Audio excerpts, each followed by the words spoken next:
অনেক যুবক আছে, তারা বলে যে আমার শ্বশুরবাড়ির লোকেরা খুশি মনে দেয়। ভালো করে শুনে রাখেন, ঘুষখোর সেও বলে খুশি হয়ে দিস, যৌতুকখোর সেও বলে বেহিসাব খুশি হয়ে দিস। এই সমস্ত ভিখারীদেরকে ধরে ধরে আসুন্নাহ ফাউন্ডেশন ইফতার প্রজেক্টের জন্য পাঠিয়ে দিবেন। ভাইরা আমার, আমাদের সমাজে বহুল প্রচলিত, বহুল প্রতিষ্ঠিত কুসংস্কারগুলোর মধ্যে থেকে একটি হলো এটি, মেয়ের বাবার বাড়ি থেকে রমজান আসলে ইফতারের বিভিন্ন আইটেমের জন্য ছেলে, ছেলের মা, ছেলের বাবা, ছেলের গোষ্ঠী, ছেলের বিভিন্ন মহিলারা, ওই ফ্যামিলির তারা অপেক্ষায় থাকে।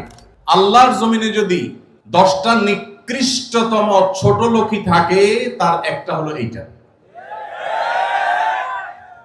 যুবক ভাইরা, কোন যুবক হাত তুলে বলতে পারবেন যে আমার শ্বশুরবাড়ি থেকে রমজান উপলক্ষে এরকম কোন ভিক্ষাবৃত্তি আমরা করতে দেই নাই? বলতে পারবেন কেউ? দেখি কার কার বউকে পাঠাবো আছে, হাত তোলেন। হয় নাই যাদের। বাবাজি আপনি হাত তুলছেন, আপনাদের আমল তো এগুলো ছিলই না, আপনি হুদাই ক্রেডিট নিচ্ছেন কেন? এগুলো তো নতুন, আমাদের দেশে নতুন ফিতনা শুরু হয়েছে। এই দাঁড়িয়েলা ভাই, আপনি হাত তুলছেন কি বুঝা? বলেন বলেন কি বুঝে হাত তুললেন? আপনার শ্বশুরবাড়ি থেকে ইফতার আসে নাই? গরিব তারা, মানে কারণ কি? ভাইয়েরা আমার, এদেশ থেকে যৌতুককে উলামায়ে কেরাম মিম্বর থেকে, মাহফিলের মঞ্চ থেকে ঝেঁটিয়ে বিদায় করেছেন, আলহামদুলিল্লাহ। যৌতুকের অভিশাপ থেকে এদেশকে মুক্ত করেছেন উলামায়ে কেরাম। এক চেটিয়া অবদান এদেশের উলামায়ে কেরামের এই কাজটা।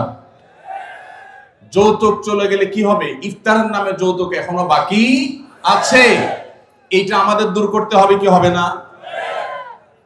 অনেক যুবক আছে, তারা বলে যে আমার শ্বশুরবাড়ির লোকেরা খুশি মনে দেয়। ভালো করে শুনে রাখেন, 2 নম্বরের অপর নাম হলো এখন খুশি মনে দেওয়া। ঘুষখোর সেও বলে খুশি হয়ে দিস, যৌতুকখোর সেও বলে বেহিসাব খুশি হয়ে দিস। শুধু খুশি হয়ে না, জোর করেও দেয়। জোর করে দিবে না, কি করবে? তার মেয়েটার শান্তি দরকার তার। আপনি যদি বাপের বেটা হয়ে থাকেন, মুসলমানের সন্তান হয়ে থাকেন, বিনয়ের সাথে শাশুড়িকে বলবেন, শ্বশুরকে বলবেন কোনো কিচ্ছু আমার এখানে পাঠাবেন না, পাঠালে আমি মনে কষ্ট পাবো, উল্টা পারলে আমি দিব। একটা কথা আমি সবসময় বলি ভাই, একটা মেয়েকে কষ্ট করে গর্ভধারণ করা, জন্মের পর থেকে নিয়ে তাদেরকে পড়ালেখা ভরণ পোষণ দিয়ে বড় করে যখন সে সার্বিকভাবে একজন পূর্ণাঙ্গ মানুষে পরিণত হয়েছে, সুশিক্ষিত হয়েছে, সুস্থ সবল হয়েছে, সুঠামদেহী হয়েছে, তখন তাকে ছেলে পক্ষের হাতে তুলে দেয়। সারা জীবন এই মহিলাটার পেছনে ইনভেস্ট করেছে কে? তার বাবা মা। আর ভোগ করছে কে? স্বামী এবং স্বামীর ফ্যামিলি। ঠিক না ভাই? ঠিক। পড়ালেখা করাইছে মেয়ের বাপ মা, ওই পড়ালেখা দিয়া, ওই শিক্ষা দিয়া স্বামীর ছেলে মেয়েকে সে পড়ালেখা করায়। ঠিক না ভাই? ঠিক। রান্না বাড়াটা শিখাইছে তার মা, ওই শিক্ষা দিয়ে রান্না বাড়া করে খাওয়ায় কারে? স্বামীকে, শ্বশুর শাশুড়িকে। ঠিক না ভাই? ঠিক।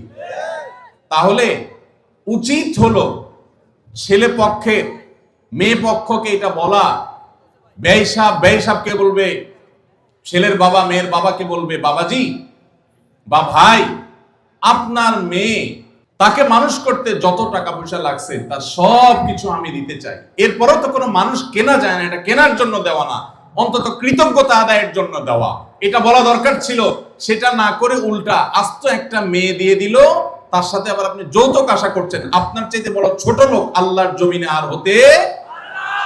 এই সমস্ত ভিখারীদেরকে ধরে ধরে আসুন্নাহ ফাউন্ডেশন ইফতার প্রজেক্টের জন্য পাঠিয়ে দিবেন। আপনাদের এই মাঠেও ইফতার বিতরণ হয়। যাদের শ্বশুর বাড়ি থেকে ইফতারের দরকার হয়, এদের সবাইকে আমাদের ওখানে পাঠিয়ে দিবেন। কথা বুঝে আসছে? এখন এরপর থেকে হুদাই যায় আমাদের ওখানে সিরিয়াল ধরবে। সিরিয়াল ধরলে সবাই ইফতার পাবে। শর্ত হলো সে প্রকাশ্যে ঘোষণা দিবে, আমি শ্বশুর বাড়ি থেকে ইফতার প্রত্যাশী ছিলাম, কিন্তু সেখান থেকে ইফতার পাওয়ার কোনো ক্ষীণতম সম্ভাবনা না থাকায় আমি নিরুপায় হয়ে এখন আসুন্নাহ ফাউন্ডেশনের দ্বারস্থ হয়েছি। এইটা যদি আপনি ঘোষণা দিতে পারেন, আমাদের দিতে কোনো অসুবিধা নেই ইনশাআল্লাহ। ভাইরা আমার, এই কুসংস্কার আমরা দূর করবো তো ইনশাআল্লাহ। খুশি মনে বলতে কোনো কিচ্ছু নাই, খবরদার। মেয়ে পক্ষ যদি ইফতার পাঠায়, ছেলে পক্ষ পাঠায় না কেন? মেয়ে পক্ষ যদি 2 আনা পাঠায়, ছেলে পক্ষ 4 আনা পাঠানো উচিত। অনেক মহিলারা আছে ফ্যামিলির, তারা খোঁচাখুচি করে বৌমাকে। আল্লাহ আমাদের এই কুসংস্কার থেকে মুক্ত থাকার তৌফিক দান করুন।